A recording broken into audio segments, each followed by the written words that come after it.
Tonight, let the ocean pull you deeper. The camouflage that keeps an animal alive near the surface will get it killed 50 meters below. Because the ocean isn't one environment. It's several stacked on top of each other, each running different physics, each producing creatures that hide in ways the layer above could never imagine. This is what camouflage looks like when the rules keep changing. On land, hiding follows a logic almost any animal can apply. Match the color of what's behind you. Keep still. Break up your outline against the nearest surface. A stick insect disappears against bark. A snow leopard disappears against rock and ice. The rule is simple enough that it works across thousands of species and dozens of environments. And it works because land, for all its variety, shares one consistent feature. The background is always there. There is always something to press yourself against. The ocean seems like it should work the same way. Water has color, water has texture. Light moves through it in ways that should, in theory, give an animal something to work with. A creature that matches the blue of open water should be invisible in open water. A creature that matches the green of a shallow reef should disappear against that reef. The logic holds until you try to apply it at depth and discover that the ocean is not one environment running the same rules at every level. The problem is that the ocean is layered, not in the way a forest has a canopy and a floor, where the light still comes from the same sun and follows roughly the same physics. The ocean's layers are separated by physics so different from each other that an animal moving between them isn't just changing location. It's moving into a world where the rules of visibility have been completely rewritten. But the ocean doesn't announce when the rules change. There is no boundary marker at 200 meters, no signal that the physics an animal relied on for its entire life have just stopped applying. An animal born in the sunlight zone and spending its life there never encounters the problem. The camouflage works. The predators survived. The strategy persists across generations without any indication that it is not a permanent solution, only a local one. But evolution doesn't plan ahead. It responds to current pressure, not future conditions. A moon jelly refined over millions of years to be transparent in bright, multi-directional light has no mechanism for knowing that transparency becomes a liability at 201 meters. A sardine whose iridophores have been calibrated across thousands of generations to mirror the green and blue spectrum of the sunlight zone carries no warning that below a certain depth, the spectrum those iridophores were built to mirror no longer exists. The camouflage that kept each animal alive doesn't come with a depth limit printed on it, but the depth limit exists regardless, and the ocean enforces it not through predation pressure, but through physics, silently, automatically, at the same depth for every animal that crosses it, regardless of how well the camouflage worked above. The ocean covers about 71% of the planet's surface, and most of it is stacked in layers that have almost nothing in common with each other. The light at 10 meters depth is nothing like the light at 500 meters. The light at 500 meters is nothing like the condition at 2000 meters, where there is no light at all. Every layer runs on different physics. Different physics means different threats, and different threats mean different solutions, which is why no single camouflage strategy can travel with an animal from one layer to the next and keep working. This is why deep-sea camouflage gets stranger the deeper you go. It isn't a single arms race with escalating versions of the same weapon. It's 10 separate arms races, each one shaped by the specific light conditions of its zone, and each one producing solutions that would be useless or actively dangerous anywhere else. A creature perfectly hidden at the surface is perfectly visible in the twilight zone. A creature perfectly hidden in the midnight zone would stand out in any lit environment as a dark, obvious shape. The question worth asking isn't which animal has the best camouflage. The question is, which camouflage works for which problem? Because every layer of the ocean is a completely different problem. Each layer has its own logic, and each one produces something stranger than the last. If you're still here, do one thing before you drift off. Tap like. It takes a second, and it's the only way this channel keeps making these. Back to the story. The sunlight zone sits at the top of the ocean, flooded with light from every direction. And that light is the problem. An animal here has nowhere to press itself, no shadow to occupy, no surface to disappear against. One creature solved this by doing something that shouldn't be biologically possible. It made itself out of almost nothing. What that costs it is smaller than you'd expect, but it is not zero. The sunlight zone runs from the surface down to about 200 meters, and on first inspection, it looks like the easiest place in the ocean to survive. The water is warm. Light filters through in abundance. Food is plentiful, but the same light that makes the sunlight zone productive also makes it one of the most dangerous places an animal can be. There is nowhere to hide, no substrate to press against, no shadows to occupy, no terrain to disappear behind. An animal in the open sunlight zone is suspended in illuminated water, visible from directly above, from directly below, and from every horizontal direction at once. The light itself creates the problem in a way that isn't immediately obvious. On land, light comes from one direction, above, which means an animal only has to manage one angle of visibility. In the sunlight zone, light refracts off the surface, scatters as it travels downward, and bounces back upward off particles in the water. The result is that light arrives at an animal from multiple directions simultaneously, which means there is no single angle of approach a predator is likely to take, and no single background the animal can match. The threat is omnidirectional. Most surface camouflage strategies that work on land, color matching, pattern disruption, texture mimicry, require a fixed background and a known direction of threat. The sunlight zone offers neither. An animal floating in open water needs a strategy that works from every direction at once, against a background that is not a surface, but a volume of lit water with no edge and no fixed color. Whatever solution evolution finds here has to work against an entire sphere of visibility, not just one face of it. But removing a visible surface is not the same as being invisible. The moon jelly's body transmits light rather than reflecting it, which eliminates the problem of surface color. But it doesn't eliminate every problem.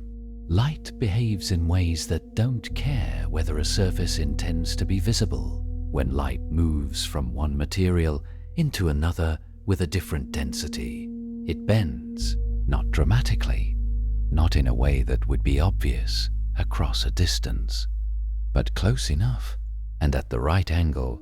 The bending produces an edge, a faint outline where the jelly's body begins and the water around it ends. But the moon jelly's body is not uniform. The outer layers can be made nearly identical in density to the surrounding water. The internal organs cannot. Digestive tissue, reproductive structures, the cellular machinery the animal needs to survive, these are denser than the surrounding body, denser than the surrounding water, and they cannot be thinned or rearranged without breaking the functions they perform. They sit at the center of the jelly's body, and they do not transmit light, they absorb it. And to anything looking at the moon jelly from the right angle, they are visible, a faint shape suspended inside an otherwise empty-looking body of water. But the moon jelly cannot fix this. The organs are where they are because they have to be. The light bends where it bends because physics requires it. And the predator that has learned to look for the one small mark at the center of an otherwise invisible animal doesn't need to see the whole jelly. It only needs to see that the moon jelly's strategy is not to match its background. It is to not have a surface for light to interact with. Its body is roughly 95% water, and the remaining tissue is arranged in layers thin enough that incoming light passes through rather than bouncing back. No reflection means no visible surface. No visible surface means nothing for a predator's eye to register. From any angle, above, below, or the side, the moon jelly's body shows a predator, whatever happens to be behind it. The jelly has removed itself from the question of what color to be by making color irrelevant. But transparency in a biological organism has a hard limit, and the moon jelly runs straight into it. Organs cannot be made transparent without also making them non-functional. Digestive tissue, reproductive structures, the cellular machinery that keeps the animal alive, none of it can be thinned or rearranged to let light through without breaking down entirely. At the center of every moon jelly, those internal structures remain visible as a faint four-leaf clover shape, the one part of the body that light cannot pass through. There is a second problem that isn't obvious from a distance. When light moves from one material into another, from water into the jelly's body tissue, it bends slightly if the two materials have different refractive indexes. That bending produces an outline, a ghostly edge where the jelly's body begins. To avoid creating that outline, the moon jelly's body composition has to match the refractive index of the surrounding water as closely as possible, which is why being mostly water is not just a consequence of its anatomy. It is a precise requirement of the camouflage itself. Any significant deviation makes the boundary between body and ocean visible, and visible means found. The moon jelly's transparency is not a single trick. It is the result of two separate physics problems solved simultaneously, eliminating surface reflection by thinning the body and eliminating the body's outline by matching the density of the water around it. It solves both almost completely. The asterisk, those faint internal organs at the center, is the cost of staying alive. Transparency works when you have almost no body to hide, but most animals in the sunlight zone have bones, organs, scales, a body plan that cannot be dissolved into near water without stopping to function. So a different strategy emerged, one that doesn't try to remove the surface at all. Instead, it turns the surface into something a predator cannot look at directly without seeing the ocean reflected back at it. A school of sardines does this well enough that a tuna striking at full speed hits nothing. The moon jelly's approach to the sunlight zone, thinning the body until light passes through it, works because the moon jelly has very little body to begin with. Its anatomy is almost entirely water with almost no structural complexity, which is exactly what makes transparency achievable. But most fish in the sunlight zone are not jellyfish. They have bones, muscles, organs, scales, and a body plan that cannot be dissolved into near water without ceasing to function. Transparency, for most fish, is not an available option. A yellowfin tuna hunting a school of sardines from below has a clear physical advantage. Tuna can reach speeds of 75 kilometers per hour in short bursts, cover distances quickly, and close on a target with precision. A sardine, by comparison, is small, slow, and by any obvious measure, easy prey. In clear water, with sunlight filtering down from above, a predator approaching from below should see the school silhouetted against the surface, dark shapes against a lighter background, visible at distance, easy to target. A single tuna should be able to cut through a school and eat reliably. But that is not what happens. Tuna strike into sardine schools repeatedly and miss. Individual fish that should be clearly visible at close range disappear at the moment of approach. A predator that can see the school from a distance loses the ability to resolve individual targets when it gets close enough to strike, which is the one moment when visual clarity matters most. The sardine has not evolved to run faster. It has evolved to solve a problem that has nothing to do with speed. But a mirror is only useful if the image it reflects is indistinguishable from the background.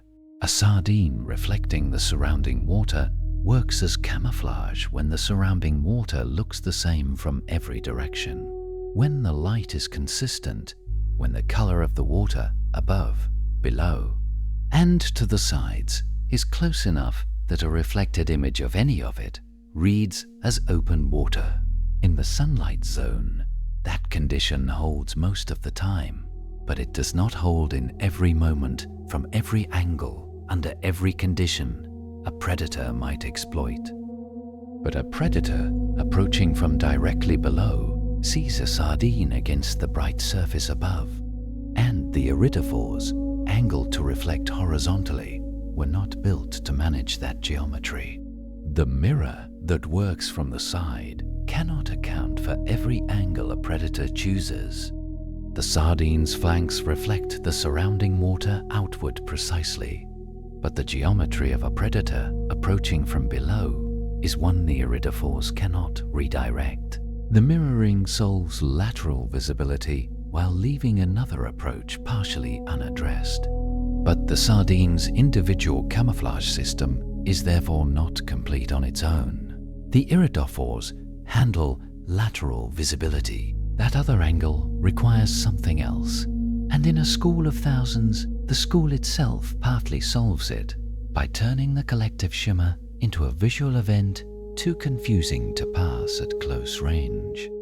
But a sardine separated from the school, approached from below by something fast enough to isolate a single fish, is more exposed than the mirroring alone suggests. The sardine doesn't try to disappear. Its camouflage is not about reduction or transparency. It works on an entirely different principle. If you can't remove your surface, make your surface show the ocean instead of showing yourself. Under the sardine scales sits a layer of cells called iridophores, packed with microscopic crystalline platelets, oriented horizontally along the fish's flanks. When light hits those platelets, it reflects back out at the same angle it came in, which in open water means the reflected image is the surrounding ocean, not the fish's body. The system becomes even harder to defeat in large numbers. A school of sardines moving together doesn't look like many individual fish reflecting the ocean. It looks like a single disorienting flash of light that shifts and breaks apart as the school turns. A predator, trying to isolate one target from that collective shimmer, faces a visual problem it cannot resolve. The image keeps changing. The edges of individual fish collapse into the glare of the school's combined reflection, and the predator cannot find a stable target to strike. What makes iridophores particularly effective is their range. They don't reflect one wavelength. They reflect almost any wavelength that hits them, which means the sardine's mirroring holds in the green-tinted water near the surface at midday, in the blue-shifted water deeper down, and in the low-contrast light of early morning. The camouflage doesn't require a specific color of light to work. It works with whatever light is present. The sardine doesn't choose a color. It borrows the color of wherever it is and gives that color back to any predator looking directly at it. Mirroring works from the sides. It makes the fish's flanks project the surrounding water back outward, so a predator approaching laterally sees the ocean rather than the fish. But there is one angle the iridophores were never built for, and it's the one angle that matters most, below 200 meters. Descending past that depth, the light environment changes so completely that both surface strategies fail at once through no fault of the animal that evolved them. An animal that evolved in the sunlight zone has spent its life solving a specific set of visibility problems. It knows, in the way that evolution knows things, how to manage light that arrives from above and scatters in all directions. Transparency handles that light by letting it through. Mirroring handles it by reflecting it back as the surrounding water. Both strategies were built for a world where light is abundant and multidirectional, and both work well for exactly as long as those conditions apply. Below 200 meters, water begins filtering the sun's spectrum in ways that change the problem entirely. The longer wavelengths, red, orange, yellow, are absorbed first, progressively stripped out as depth increases, until by 200 meters they are effectively gone. The light that remains is a narrow band of blue, dim, and now arriving from a single direction, straight down from the surface above. The multi-directional light environment of the sunlight zone has collapsed into something much simpler and, for a prey animal, much more dangerous. A predator hunting in the twilight zone doesn't need sophisticated vision or complex detection strategies. It only needs to position itself below its prey and look up. But the silhouette problem has a quality that makes it worse than it first appears. On land, if an animal is exposed in one direction, it can move, find a rock, change its position, press itself against something that breaks up its outline. The silhouette is a problem with a behavioral solution. An animal that recognizes it is exposed can do something about it. In the twilight zone, the silhouette exists in every direction the animal swims. The glow above is always above. The predator's position below is always a possibility. There is no rock, no cover, no terrain to disappear behind. But the twilight zone is also where vertical migration happens. Every night, millions of animals ascend from the twilight zone into shallower water to feed, then descend again at dawn. This movement is one of the largest animal migrations on Earth by volume. It happens in a depth range where the silhouette problem is at its most acute, where the surface glow is still present, where predators have evolved specifically to exploit the geometry of dim light from above. Every animal making this migration crosses the silhouette zone twice in a single night. But there is no way to avoid crossing it. The food is above, the relative safety of depth is below, and in between, for the full duration of the migration, the animal's body is silhouetted against whatever surface glow remains, visible to anything positioned below, unable to change that visibility by changing color, texture, or pattern. The silhouette is cast by mass, and the animal cannot reduce its mass. Whatever solution exists has to address the silhouette directly from below, while the animal is moving through the depth range where the silhouette is most visible. Below 200 meters, the water column has already filtered out every red, orange, yellow, and green wavelength from sunlight. What's left is a narrow residual band of deep blue, faint, and coming from directly above. In these conditions, neither transparency nor mirroring provides any protection, and the reason is that neither strategy addresses the actual problem at this depth. The problem is not color.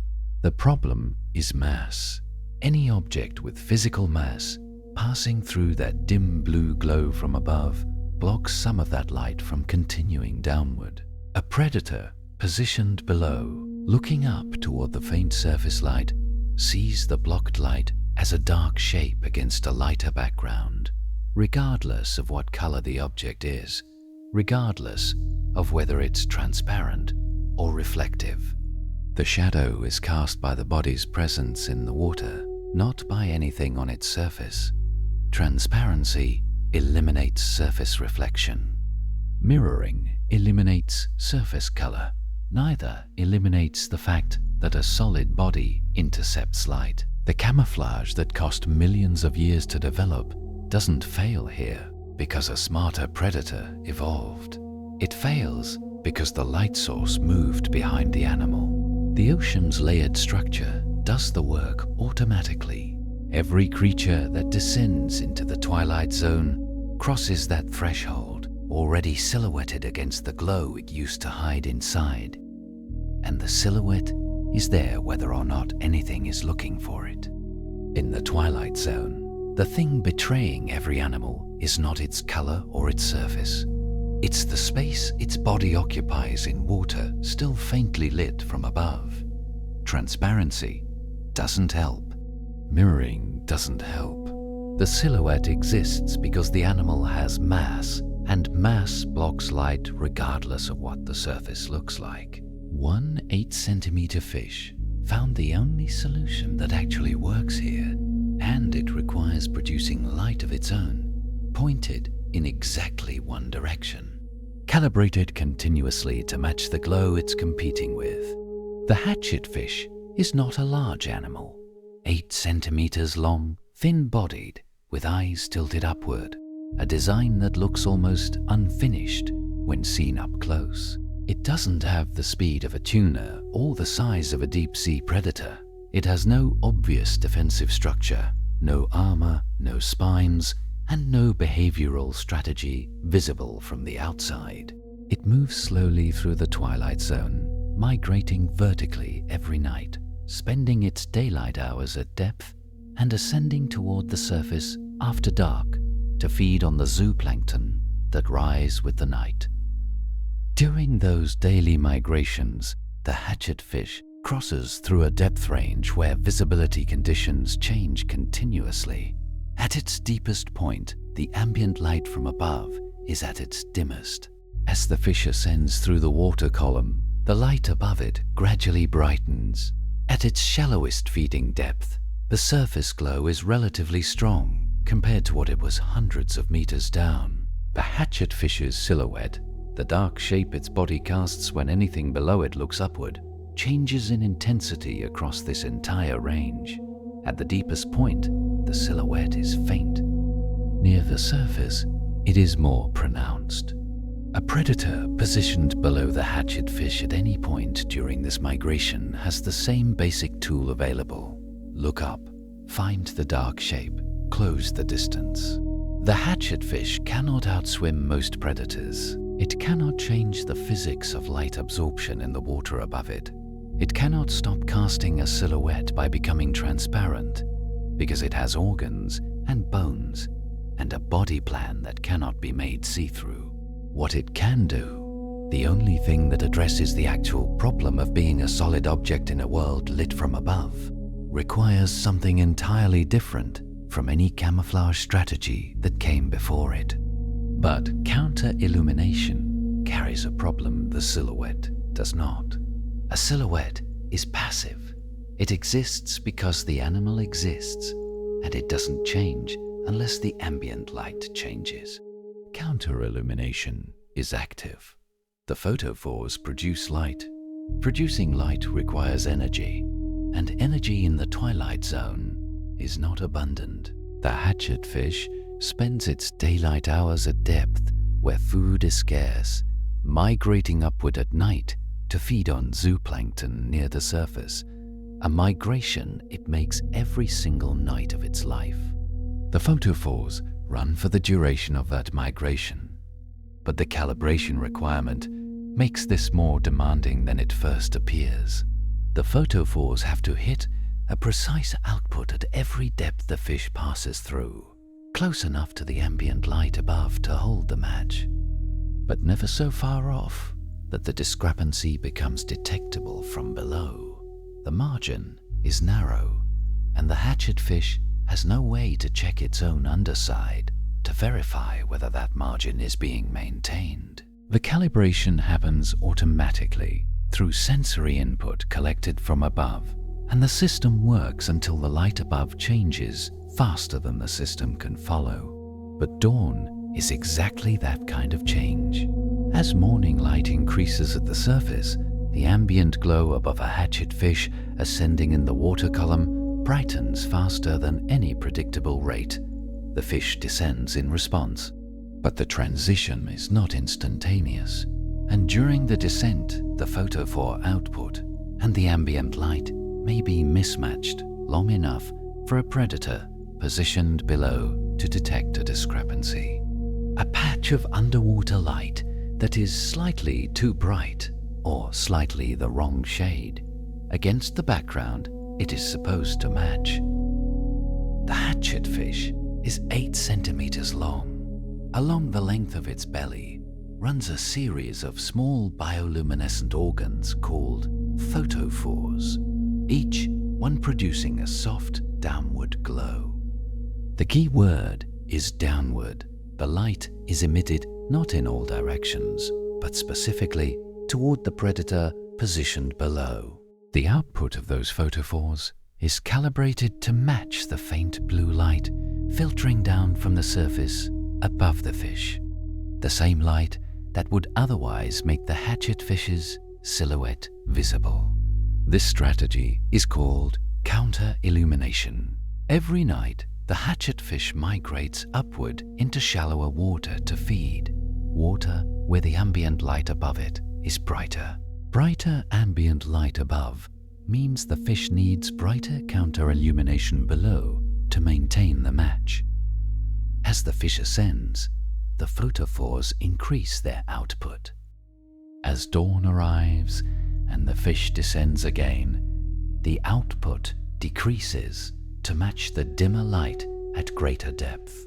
The calibration happens continuously and automatically across the full range of depths the fish travels in a single night. A predator looking up from below doesn't see a dark shape blocking the glow.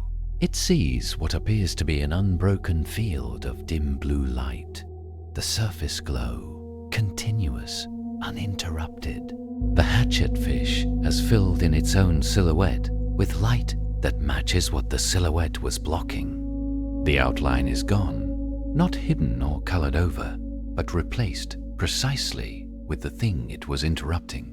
What the hatchet fish has produced is not fixed camouflage, but a real-time response to a changing environment, one that tracks the ambient light above it and adjusts its own output to remain undetectable from below. Counter-illumination is as close to a complete solution as the twilight zone produces.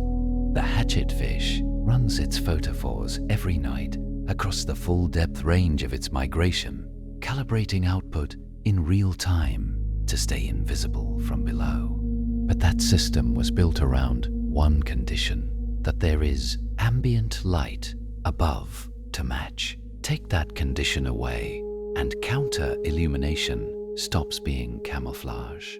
What it becomes instead is the one thing most dangerous to produce in the midnight zone: a signal. Counter-illumination is, in its own zone, close to a complete solution. The hatchet fish's photophores adjust in real time, calibrate to the ambient light above, and produce an output precise enough that a predator looking up from below sees no silhouette, no dark shape, no interruption in the surface glow. The system works. It has worked for long enough that hatchet fish are one of the most abundant fish in the ocean by count, a fact that only makes sense if their camouflage is genuinely effective across the full range of depths they inhabit. But counter-illumination was built for a specific condition: ambient light from above that the fish can match. The strategy depends on that light existing. It depends on there being a faint background glow above the fish that photophores can calibrate to. Take that background glow away, and counter-illumination doesn't become less effective. It becomes a liability, a source of light in an environment where producing any light at all is the thing most likely to get an animal killed. At 1,000 meters, the last traces of sunlight are gone. The water below that threshold has not seen sunlight in any meaningful quantity for the entirety of its existence as deep water. Nothing filters down. The pressure at that depth is over 100 atmospheres. The temperature hovers just above freezing, and in that environment, every strategy that worked in the layers above, transparency, mirroring, counter-illumination, was designed around managing a light source that no longer exists. But total darkness does not mean total safety. The midnight zone has no ambient light, which means visual predation using external illumination is impossible. But eyes are not the only sensory system predators use at this depth. Pressure-sensitive organs called lateral lines detect water displacement caused by movement. Chemoreceptors detect traces of compounds released into the water by other animals. Some predators at this depth can sense the weak bioelectric fields produced by living tissue. In an environment with no light, evolution has spent millions of years sharpening every other form of detection, and a prey animal that avoids producing light is not thereby invisible. It is only invisible to eyes. In absolute darkness, any biological light is a location. It doesn't matter why an animal produces it or how briefly. The flash exists, and anything within detection range now knows exactly where to look. And the predators here have had millions of years to evolve toward detecting exactly those signals. But even the response to accidental illumination creates risk. A prey animal startled by a nearby flash and moving quickly to escape generates water displacement, a pressure wave that propagates outward through the water and is detectable by any predator within range. In the midnight zone, the attempt to escape one kind of detection creates another. Moving away from light makes noise in the water. Staying still risks a second flash. There is no position that is fully safe, and the darkness that seems like protection is filled with other animals' signals and other predators' sensory reach. The midnight zone begins at roughly 1,000 meters, and by that depth, every principle that governed camouflage above it has stopped applying. There is no ambient light. There is no glow from above to cast silhouettes against. Transparency is useless because there's no light passing through the water for a body to disrupt. Mirroring is useless because there's nothing to reflect on. Counter-illumination solves nothing because there's no background illumination to match. Producing any light here doesn't erase a silhouette, it creates a target. The threat in the midnight zone is not external light exposing you. The threat is your own bioluminescence or someone else's. Every flash of biological light in this environment is a position signal broadcast into absolute darkness.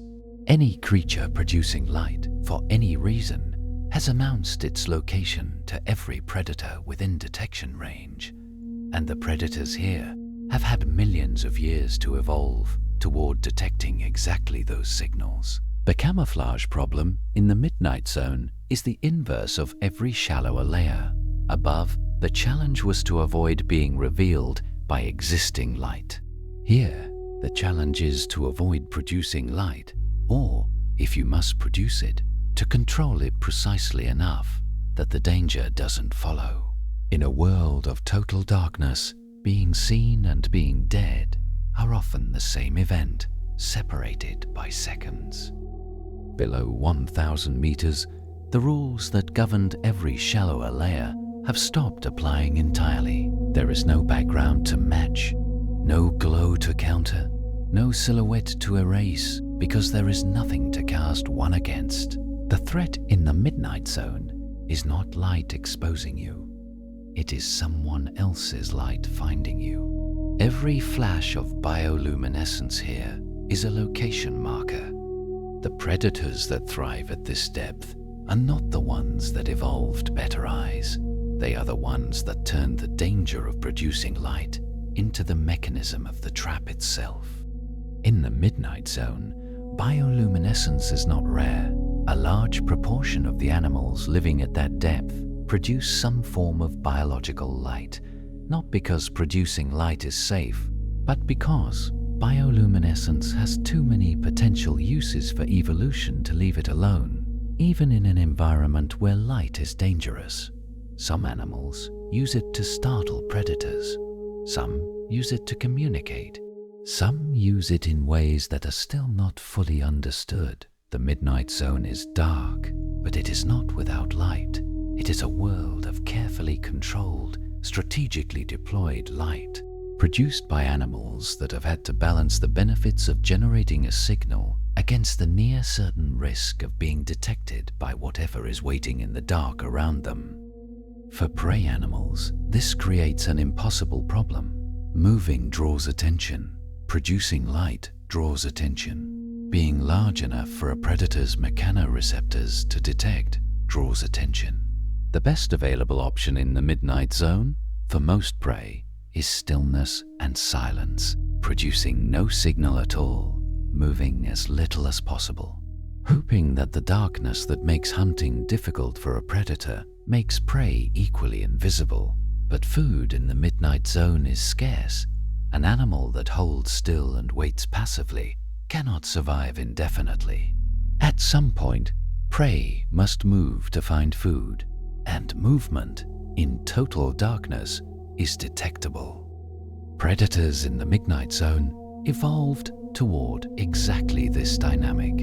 An animal that must move will eventually move near something waiting for it. Waiting consumes far less energy than active hunting, which makes it an efficient strategy in an environment where food is scarce and energy is precious. The predators that do best in the midnight zone are not the fastest or the most aggressive. They are the ones that found a way to eliminate the gap between waiting and catching, to sit in one place and have prey come to them. But the lure introduces a risk the anglerfish cannot fully eliminate. A light source in total darkness draws everything in the vicinity, not only the prey the anglerfish is targeting, but also other predators large enough to ignore the anglerfish entirely, or large enough to consider the anglerfish itself a meal. The lure that attracts small fish and crustaceans broadcasts into the same darkness that large predators are searching through. The anglerfish's ultra-black skin makes it visually absent, but the lure is, by design, visible. It cannot be a trap and also be hidden. It has to be seen to work. But the anglerfish has no control over who sees it. A deep-sea predator with different sensory capabilities, one that detects the chemical signature of the anglerfish's tissue rather than its visual signature, approaches toward the lure's position and finds not a light source in open water, but a large animal attached to it. The ultra-black skin disappears the anglerfish from visual detection. It does nothing for chemical detection, pressure detection, or bioelectric detection. In a zone where predators evolved away from visual hunting, the most sophisticated visual camouflage in the ocean does not address the actual sensory toolkit of the largest threats.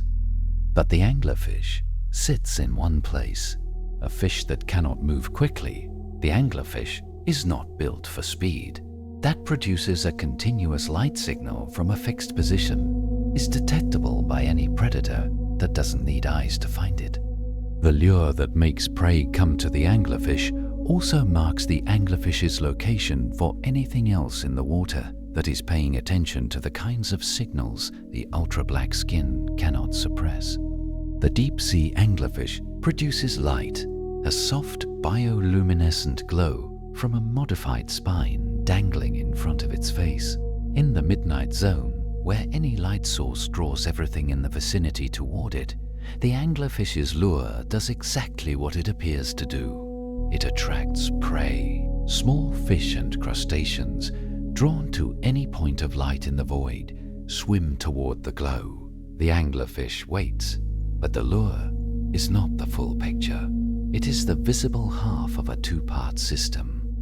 The other half is the anglerfish's skin. The body coating the anglerfish from jaw to tail absorbs up to 99.5% of incoming light, a biological surface so effective at eliminating reflection that it is one of the darkest materials ever measured on any living organism. This coating works through the microscopic arrangement of melanin granules in the skin cells.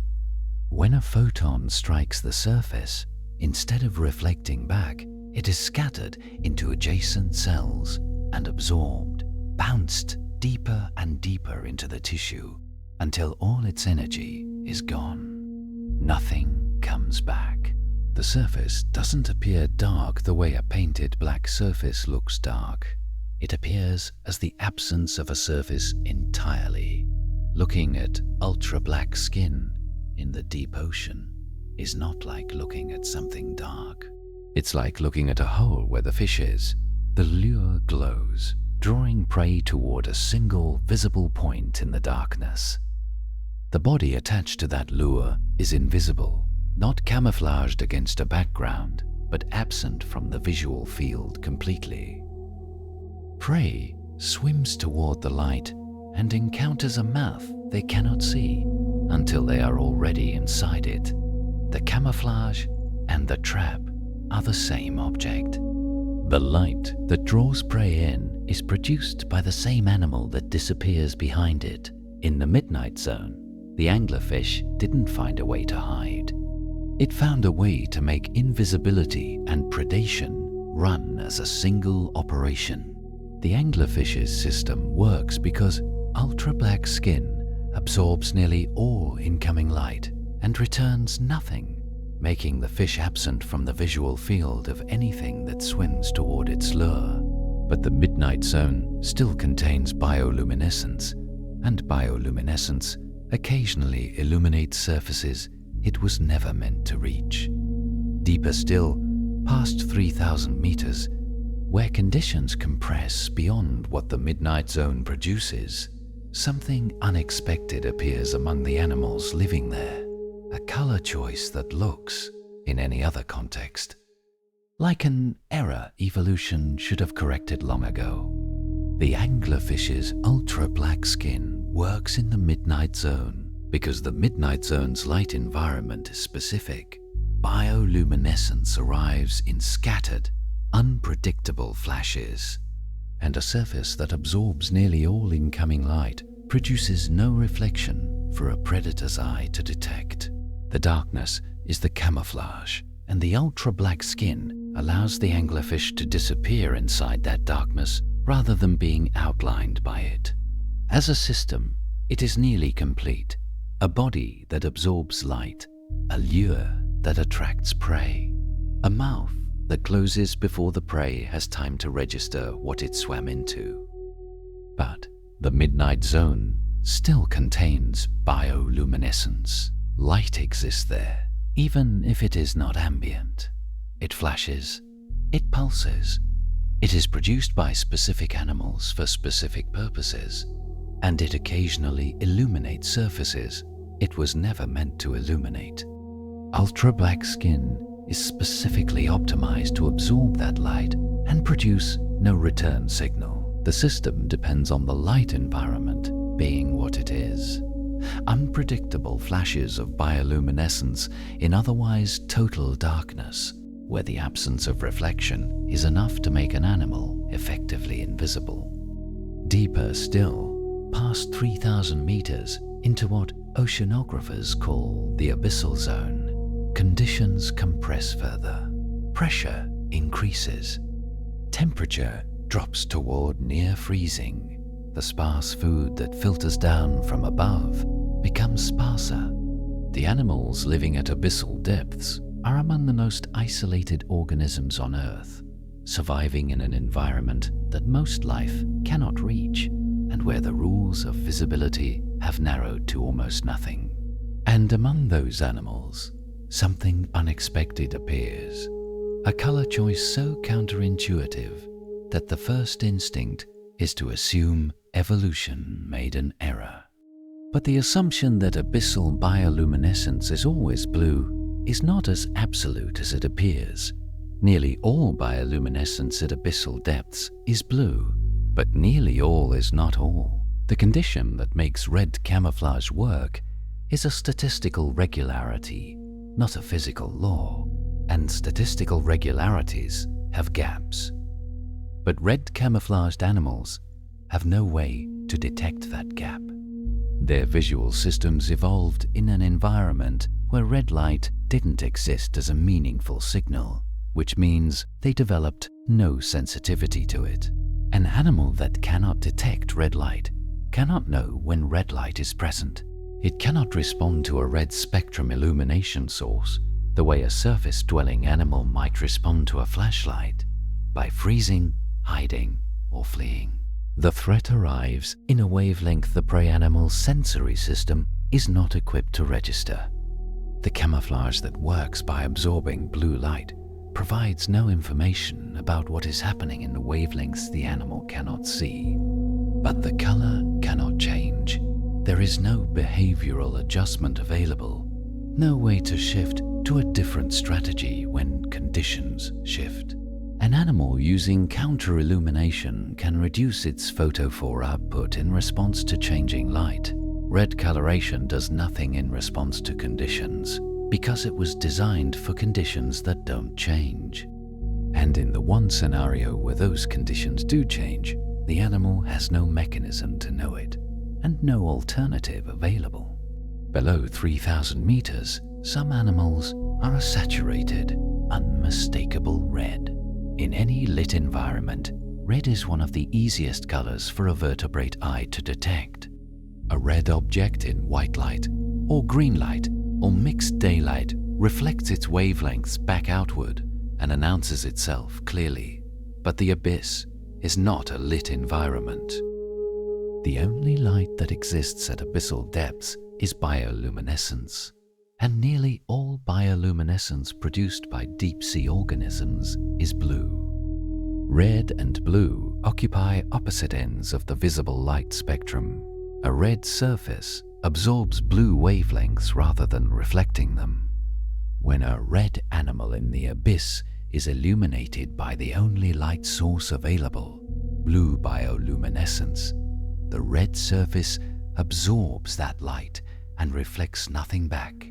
To any eye adapted to detecting the available wavelengths, the animal produces no return signal. It reads as pure black. Functionally, it is invisible. The blood bellycomb jelly carries this in its body tissue. Near the surface, in white light, it is vivid crimson, conspicuous, immediately visible, exactly the kind of appearance that should end in predation. In the abyss, under blue bioluminescence, it is undetectable. Its color is fixed and entirely passive. The physics of the environment do the rest permanently at every depth where those conditions apply. It never needed to change. The color was not a mistake corrected by depth. It was built for the one environment where blue is the only wavelength available, and red absorbs blue completely. Red absorbs blue light completely.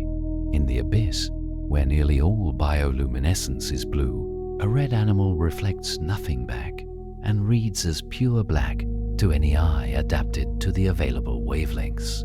The camouflage is passive, permanent, and costs the animal nothing to maintain.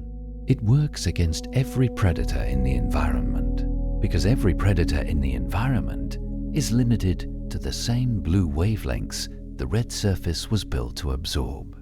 That sentence contains one word that matters: nearly. Red camouflage rests entirely on one assumption about what light exists in the abyss.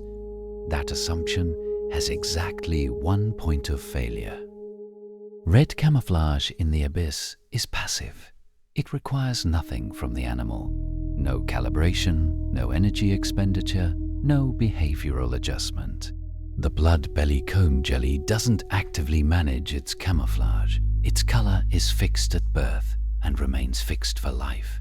And because the light physics of the abyss don't change, the camouflage is always on. Blue bioluminescence hits the red surface, gets absorbed, and nothing comes back. The animal is functionally invisible for as long as it stays in the abyss, which is where it lives. From an evolutionary standpoint, this is a stable solution. Stable solutions tend to persist. If the camouflage works against every predator in the environment, there is no pressure to change it. The prey animals that evolved red coloration in the abyss were not guessing or experimenting. They were responding to the actual light conditions of their environment and arriving at a color that, under those conditions, made them invisible. The camouflage spread through populations because the animals carrying it survived long enough to reproduce. It persisted because the conditions that made it effective didn't change. But camouflage is not a one-sided development. Every strategy that makes prey harder to detect creates pressure on predators to become better at detection. And in the abyss, where the prey's red camouflage rests entirely on one assumption, that assumption has exactly one point of failure. But the dragonfish's red bioluminescence doesn't just overcome red camouflage, it inverts it. A red camouflaged animal illuminated by red bioluminescence becomes more visible to the dragonfish than an uncamouflaged animal would be. The camouflage that erased the prey from every other predator's detection now works against it. But the prey population has no way to correct this. Red bioluminescence from the dragonfish is undetectable to animals with no red light sensitivity. The predation pressure it creates is real. Dragonfish catch and eat red camouflaged prey, but the prey animals that survive a dragonfish encounter do so by chance, not by adaptation. There is no sensory information the surviving prey can pass on. There is no behavioral adjustment that would help. The adaptation that would counter the dragonfish's red bioluminescence would require developing sensitivity to red light. But developing sensitivity to a wavelength requires exposure to that wavelength over enough generations to create selection pressure.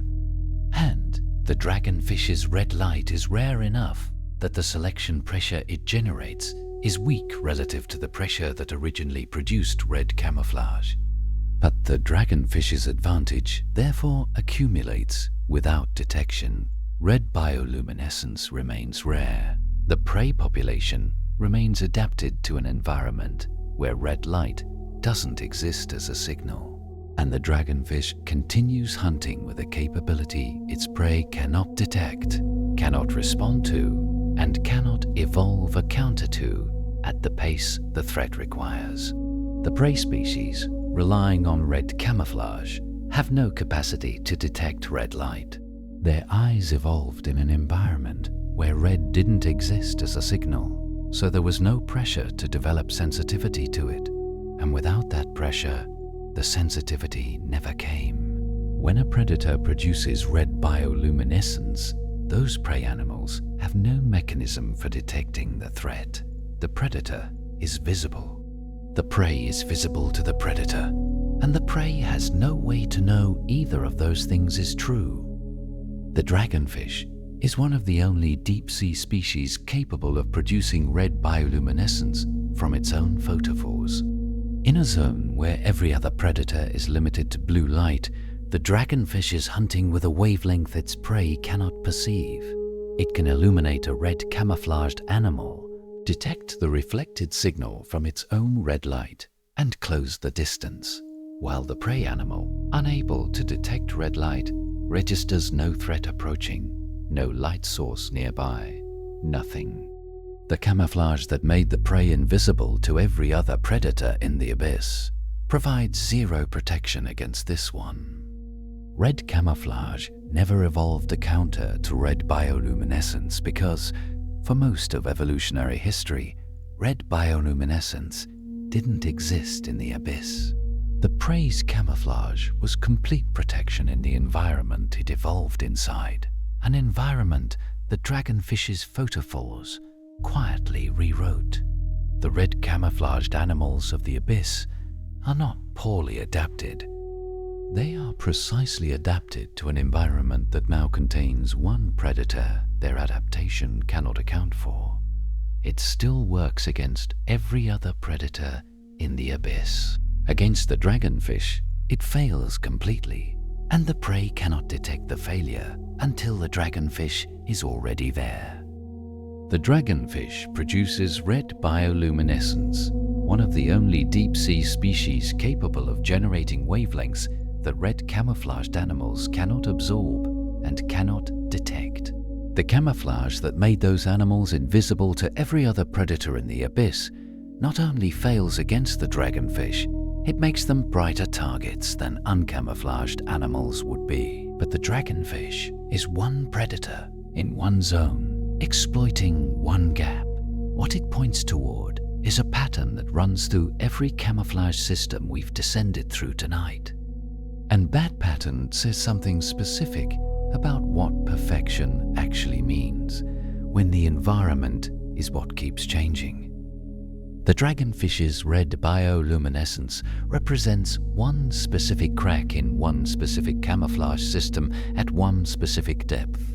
Red camouflaged animals remain invisible to every other predator in the abyss. The crack is narrow and the prey animals cannot detect it, but it exists. A single predator that found a way past a defense that every other predator in the environment cannot breach. It is a contained failure. Most of the time, in most encounters, red camouflage in the abyss works exactly as it is supposed to. What the dragonfish example points toward, though, is a pattern that runs through every camouflage strategy in the ocean. Each one was built for the conditions of a specific layer. Each one was refined over millions of years against the specific predators and the specific light environment of that layer. And each one, in being precisely fitted to its environment, became precisely dependent on that environment staying the same. The moon jelly's transparency is not a general solution to visibility. It is a solution to the specific problem of omnidirectional light in warm, clear surface water. The hatchetfish's photophores are not a general solution to predation. They are a solution to the specific problem of silhouettes cast by dim blue light from directly above. Each of these strategies, inside its own layer, looks complete. The animal is invisible. The camouflage is consistent. The predators in that environment have not found a counter that works reliably across the whole population. But completeness in that sense is narrower than it sounds, and how narrow it actually is only becomes clear when something in the environment shifts. But the pattern the dragonfish reveals is not specific to red camouflage. Every camouflage system in the ocean was built for a stable set of conditions, and conditions at depth, while they change slowly by biological timescales, do change. Water temperature shifts across centuries. Oxygen levels in deep water vary with ocean circulation patterns that reorganize on timescales of thousands of years.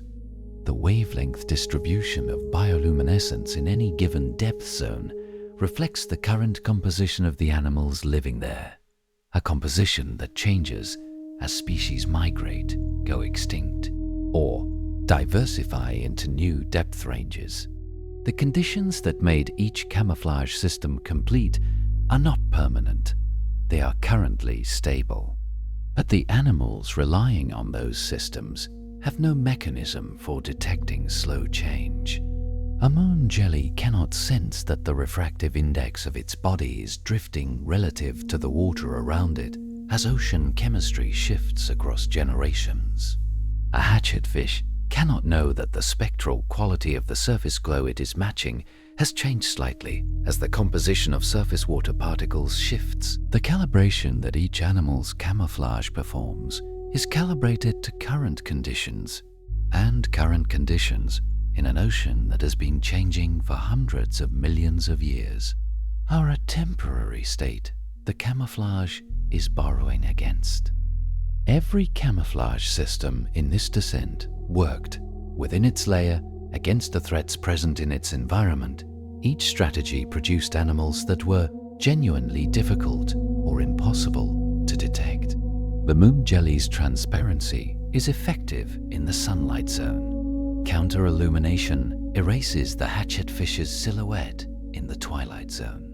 The anglerfish's ultra-black skin operates as a true absence of surface in the midnight zone.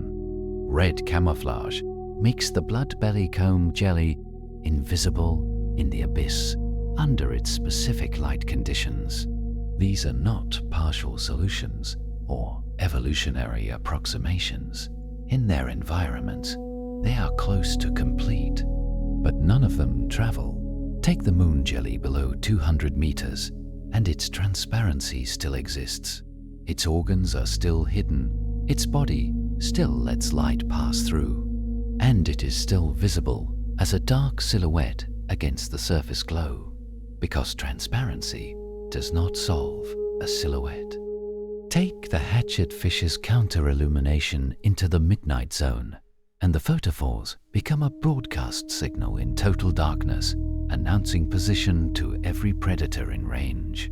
Take the anglerfish's ultra-black coating into the sunlight zone, and the fish becomes a conspicuous dark shape against a lit background. Take the blood bellycomb jelly to the surface, and it is immediately red, immediately visible, immediately a target. What the ocean produced is not camouflage approaching some perfect universal form. What it produced is extreme specialization, solutions so tightly fitted to one environment that they carry the shape of that environment inside them and only work as long as the environment holds. The deeper the conditions, the narrower the margin, and the more catastrophically the camouflage breaks if a single variable shifts. The dragonfish changed one variable in the abyss, light wavelength, and the prey's camouflage collapsed entirely while the prey remained unaware. Perfection at depth is not resilience but precision, and precision in a system that keeps changing is another word for fragility. If this kept you company tonight, subscribe. There's more where this came from. Every layer of the natural world has something stranger waiting underneath it, and that's exactly where we're going next.